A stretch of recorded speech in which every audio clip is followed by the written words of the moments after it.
Well, I was born in Mercy Hospital in Oshkosh, Wisconsin, and had a great mother and father, and went to school there, one-room schoolhouse. Mrs. Morgan was my teacher. She taught all of us. We were all in one room, 8 grades.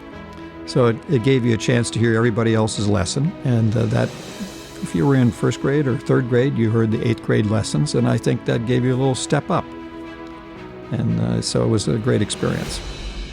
Hello, my name is Dr. Dan von Hoff. My mother was a great mother. She had 5 children. I have 4 brothers and sisters younger than I am. None of us went to jail, so we're happy about that, or she was happy about that. But all pretty well behaved. It was because of her. She, I think the best characteristic, great characteristic, was she read to us every night.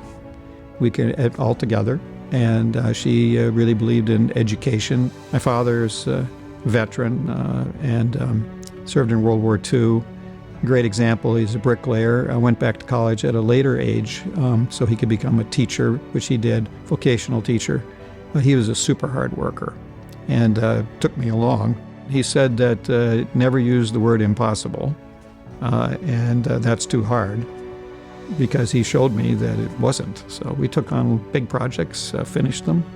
I think the other thing is he taught us that we were as good as anybody else, but we better get out there and earn it.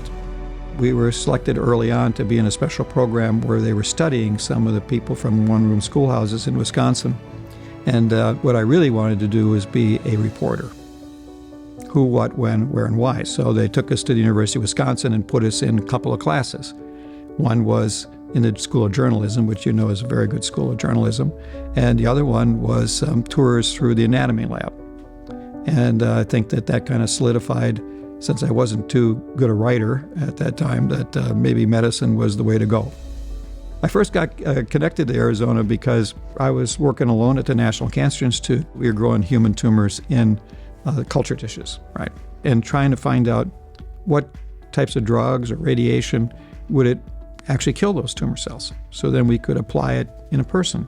And while we were working on it, Dr. Sidney Salmon and Ann Hamburger published a paper in Science, and they were working at the University of Arizona, the Arizona Cancer Center, working on this. So I came out for about a 6-week period, learned the technique, took it back.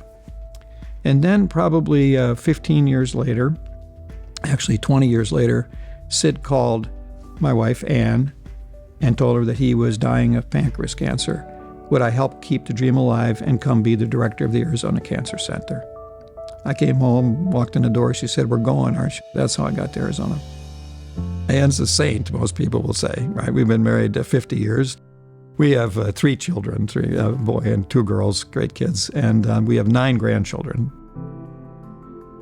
Well, my job at TGen was to be a MD to complement the great PhD scientists that we have, and to help in the translational investigation.